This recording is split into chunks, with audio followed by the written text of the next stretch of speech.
When diving in Truk Lagoon, A1 Scuba stays with Odyssey Adventures.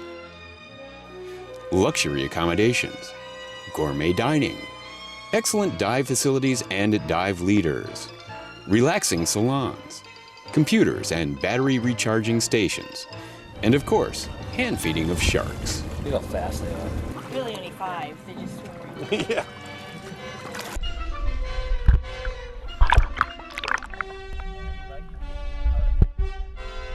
The Odyssey. It was good enough for Homer, it's good enough for you.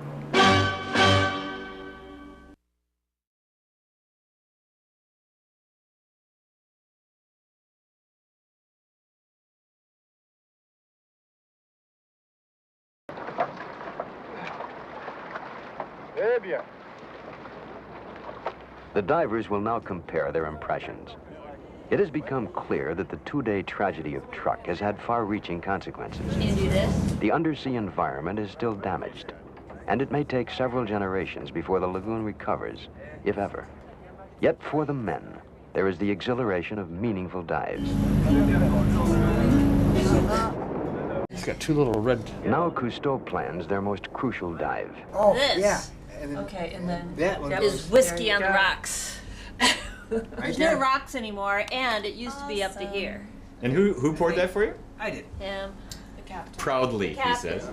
A dive which will involve a detailed and thorough search. Oh, and it's 3D. I know. There's one section here that just makes you want to throw up. Another pass is made over the area. Oh, I got close to the throw-up piece. Oh. They've found it.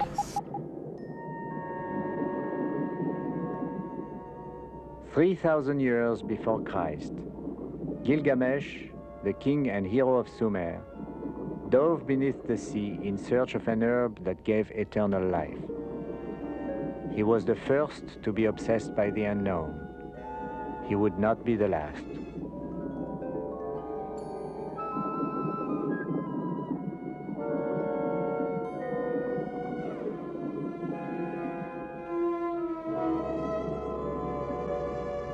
I have been bothered throughout these dives by the strange absence of large fish.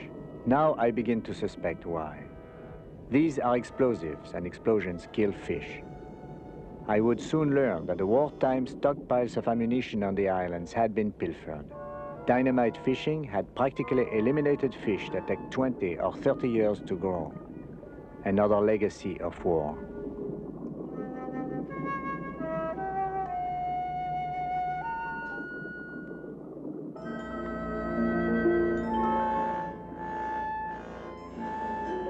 Depth 215 feet.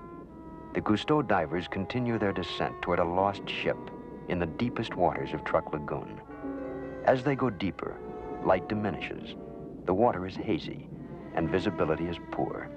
They swim down toward the yet unseen object. Suddenly, the ship.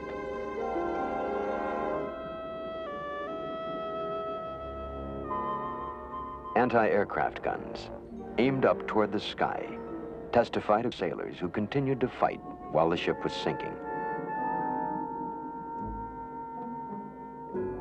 I empty my lungs to sink further. I feel at ease, suddenly lightheaded. I know this is the first sign of nitrogen narcosis.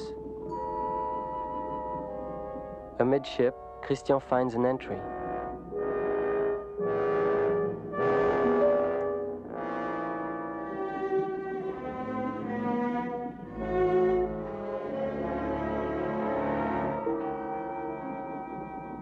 Piles of entangled metal beds, sleeping quarters for sailors.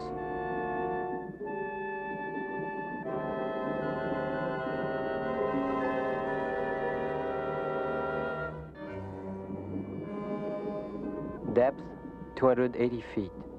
Another opening. A watertight compartment crushed by outside pressure. There could have been no survivors.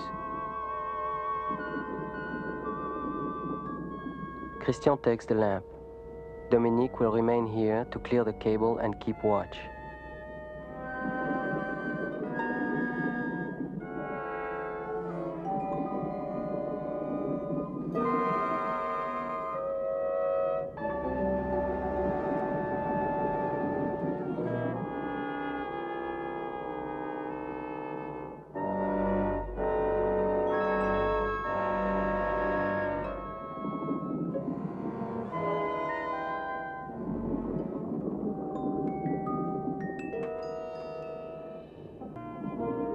I feel blinded, disoriented.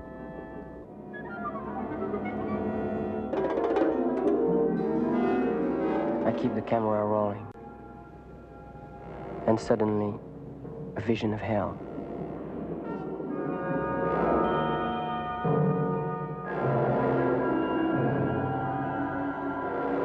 This seems an hallucination, a nightmare. But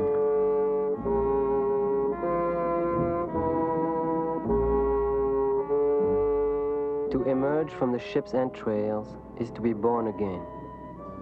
As we swim up toward the hopeful, I feel I am stealing away with my most precious treasure, life. Truk Lagoon presents a mysterious blending of life and death. On the one hand, nature absorbs the artifacts of war, and on the other, she has strangely preserved them. Only centuries from now will every trace of man's folly vanish from the bottom of Truk Lagoon.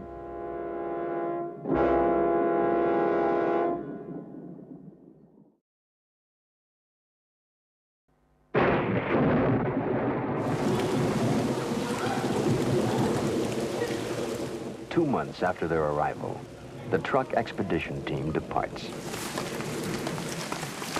They had come in the spirit of adventure.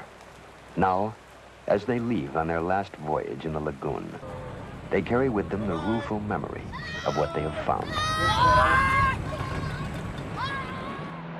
The issues of war evolve eventually into nothingness. But the consequences of war persist. The waste of human lives, of precious goods, and the waste of nature itself. Truk Lagoon, damaged for generations to come. For the dead, it is over. It is for the living to carry the burden.